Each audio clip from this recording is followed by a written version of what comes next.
Welcome to Alternative Investments Chat, where we demystify the world of alternative investments and financing for entrepreneurs and investors alike. With these discussions, we hope you're more empowered to unlock opportunities in your business or portfolio. I'm Erin. And I'm Erica. Let's get started. Hello and welcome to this episode of Alternative Investment Chat. My name is Erin and this is Erica. And today it is the third part of our three-part series. So I guess it's just the final part. The final countdown. Exactly. The final. Put that one in there. You hear that. You have to sing. I know. That, right? I set you up for that one. But this is our final installment of our commodity series. So on the last two episodes, we discussed oil and gas, and we also discussed collectibles like fine art. And today we're going to be talking about solar energy. Solar. I love that. So today, again, we're going to expand our coverage and the energy costs of solar energy. So Erin, tell me, what the heck is solar energy? What is it? Yeah. So just in case anyone's been living under a rock. You can't get solar if you live there. You can't. That's true. So if you live under a rock, then you can't get solar. That would make sense why you didn't know what it is. Exactly.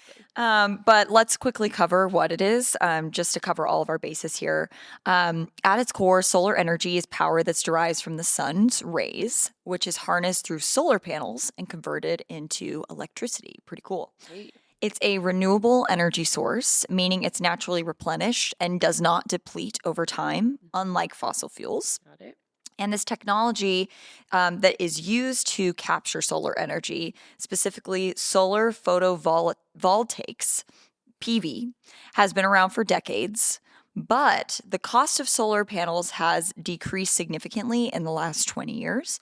That has made it more accessible for businesses, homeowners, and large-scale energy companies alike. You are exactly correct on that. So believe it or not, solar power is far from a new idea. Mm-hmm. In fact, scientists began dabbling using the sun as energy source as early as the 19th century. Wow. While we were reading this script, I decided to do a little bit of research on what was going on in the 19th century, in the early and late 19th century. Did you know this is like when Napoleon was still around?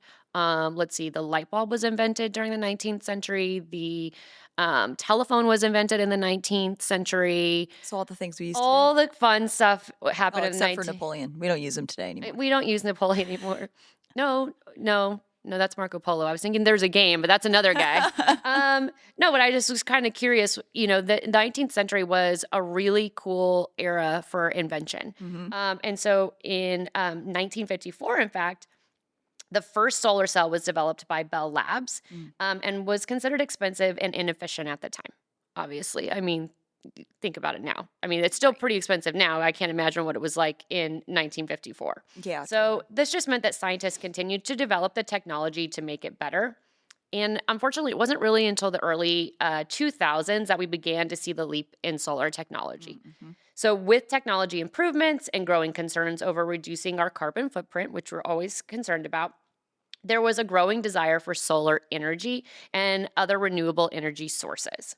So governments around the world began to incentivize the use of solar energy through tax credits and subsidies, and the industry finally began to kind of explode. Yeah. I have memories of being in elementary school, and it seemed like overnight everyone was starting to get solar panels on their house, which I always thought was really cool. And I used to ask my mom why we can't get solar panels. She was like, because you're crazy and they're expensive. Well, she's like, yeah, especially at the time, they were very expensive. They're more affordable now. But I was always very jealous. And it's especially great to have solar panels in Arizona where the sun shines almost all year. Even when it's cold outside like it is right now. Exactly. I always have to remind myself, sun does not equal heat all the time. Not all the time. That is true.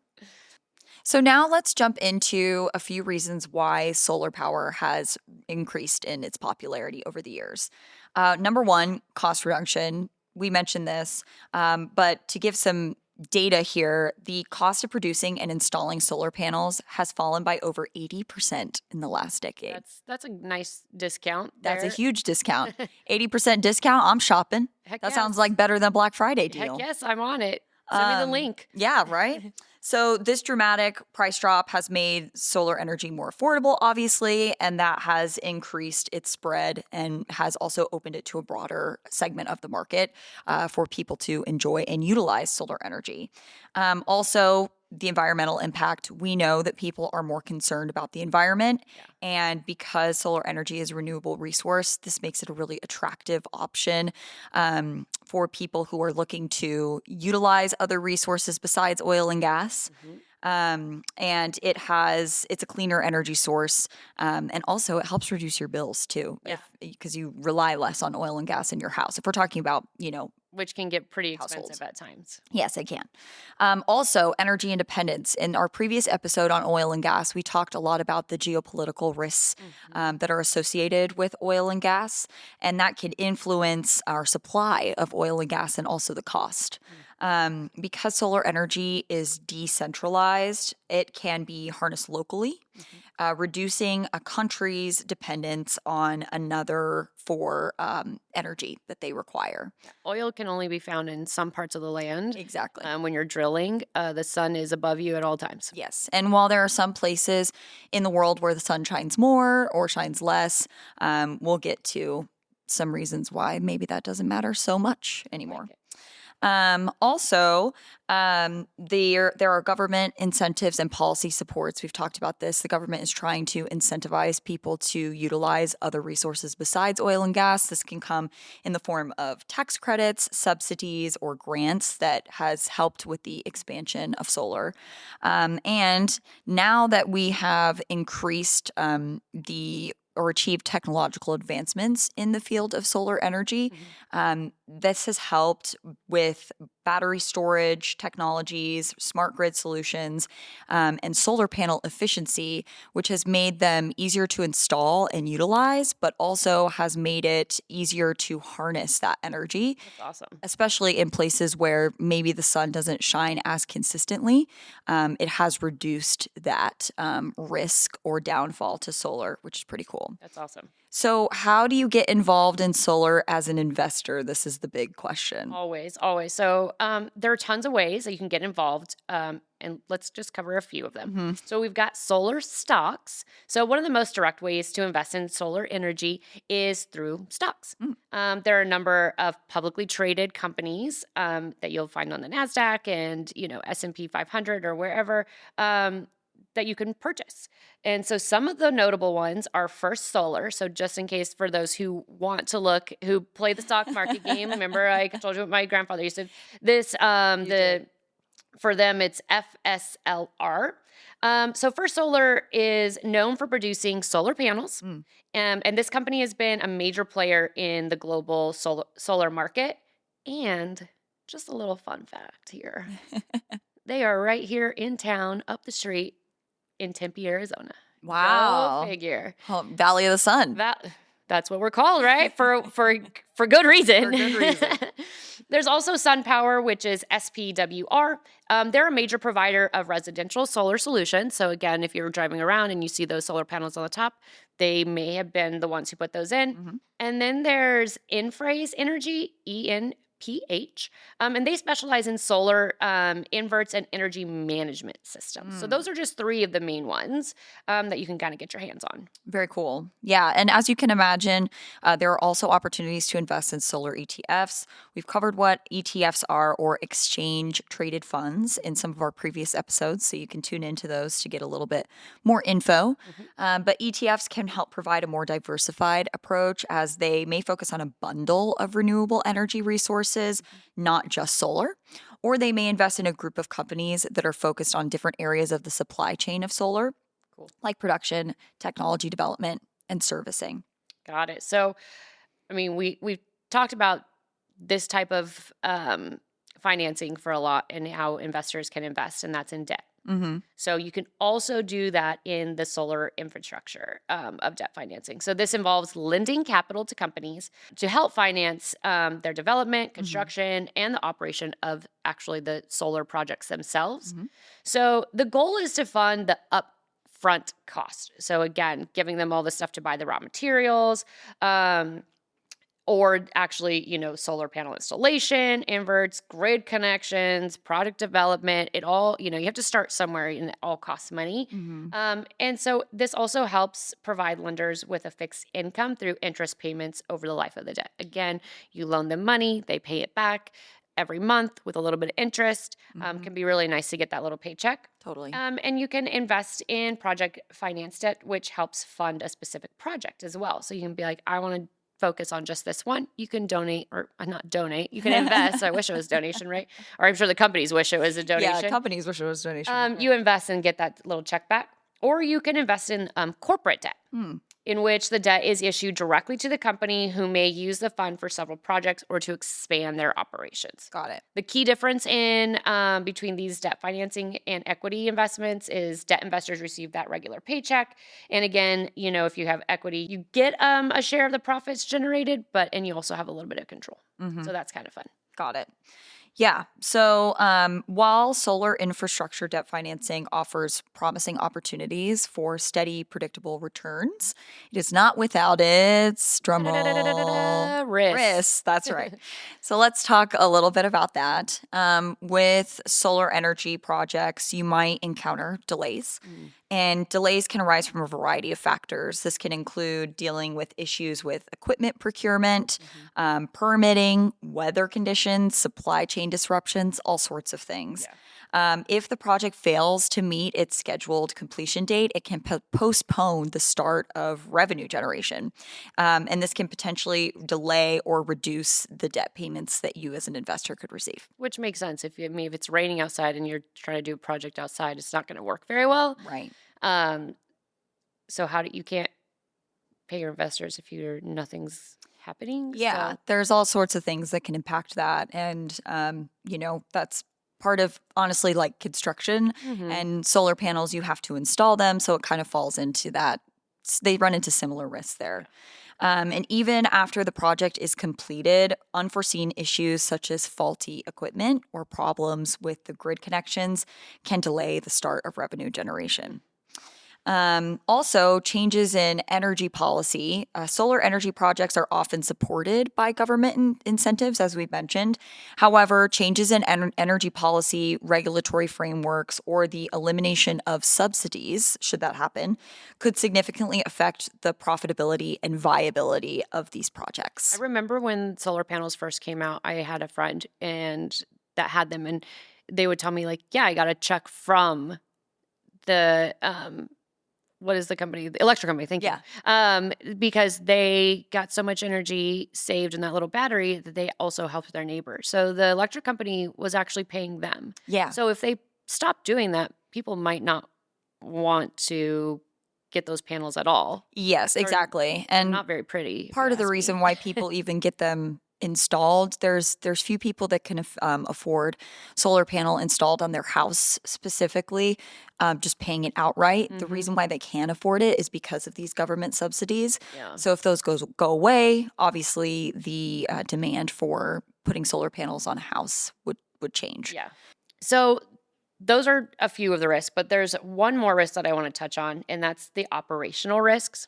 So solar infrastructure relies on solar panel efficiency, maintenance, and system performance to generate those expected revenues. If it doesn't work, how am I going to pay, right? Right. Operational risks include poor performance due to ineffective panels, technical failures, or higher than expected maintenance costs. So what if you got one of those weird houses and the panels just don't line up? I don't know. Yeah, you got a weird house. You got a weird house, sir. I'm not putting panels on it. No, but if it doesn't line up correctly, that can really affect the way these panels work. Right. And then there's also, unforeseen issues such as damage from extreme weather events. Right. They could also cause extended downtime or reduce the expected energy output. Again, we're seeing fires right now in LA. That is crazy.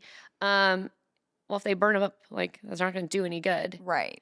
Or a hurricane and they get knocked off and ruined. I mean, the weather is unpredictable, it feels like. So you never know what can happen.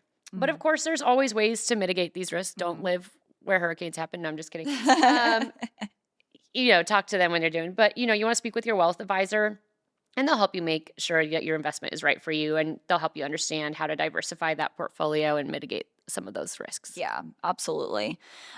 So why would an investor want to invest in solar energy? There are a few compelling reasons for sure. Yeah. One being growth potential. Mm-hmm. Again, we've talked about how this is an up and coming, or has been an up and coming industry for many years now, and it just continues to grow.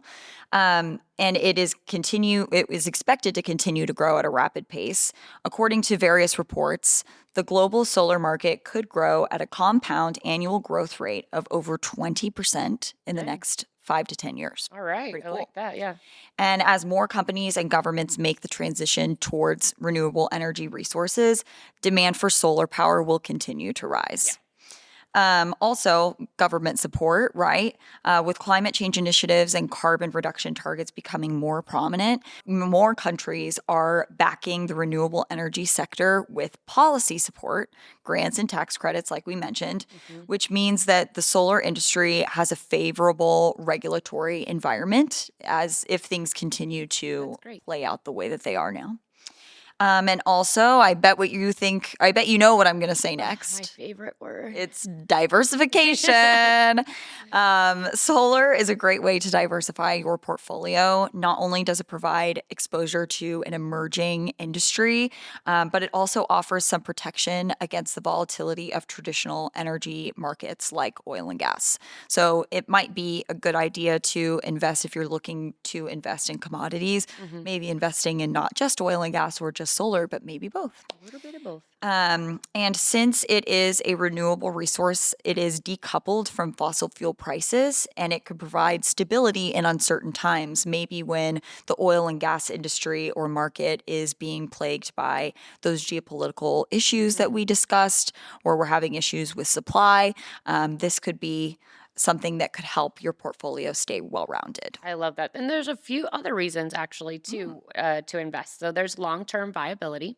So unlike fossil fuels we've talked about many times, which are finite and subject to geopolitical risk, solar energy, on the other hand, is a long-term sustainable source of energy. As technology continues to improve, as it probably is going to as we get older as well. Can't help it. No, you cannot help it. Solar panels hopefully will become a little bit more efficient, and storage solutions will enhance their viability. That's going to be awesome because maybe those panels are going to hold a little bit more energy and help a little bit more, even though they are doing great. They're doing God's work right now, okay? But like they could be a little better. Yeah. And there's also social responsibility. So we've covered responsible investing many a times. And solar energy certainly fits into that category. Yeah. As more people look to align their investments with their values, solar energy offers a way to put your money into a future-oriented, environmentally friendly solution. Yeah. And doesn't that sound nice? It does sound nice. So in conclusion, you can see that solar energy can be an attractive investment opportunity for investors. Maybe this episode has sparked some interest in you, our listeners even. And our goal of this podcast is to help expose the world of alternative investments and the many opportunities that lie within it. Solar energy is just one of them. And this could be a great way to diversify your portfolio. And it's an exciting asset class to be a part of since it's continued to grow. I love that. And if you're, ready to look into solar energy and how it may fit into your investment strategy, be sure to do my favorite thing again, do your research. There's lots of stuff out there. Where Arizona is not the only state that, is the value of the sun, but sun is everywhere. Yeah. So look into that. And remember, your investment should work for you and align with your investment goals. So professional help is out there, you guys. We always want to encourage you guys to, again, seek that professional help. Like a therapist. Twice a week. Listen. No, I'm just kidding. Listen to your wealth advisor. Yeah. Ask those hard questions, but they have that fiduciary responsibility. Yep. So they're going to steer you in that right direction. Yeah, absolutely. And help answer any questions that you have. Yep. Well, that's all for our episode today. Thank you for joining us, and we'll catch you on the next one. Goodbye. Thanks for joining us. Stay tuned for more insight on our next episode. And don't forget to subscribe to continue the Alternative Investments chat. See you next time. Content provided in this podcast is for informational purposes only and should not be construed as professional, financial, or investment advice. This podcast should not be construed as an offer to sell or a solicitation of any offer to buy any securities. We strongly recommend that you seek advice from a qualified professional before making any financial decisions.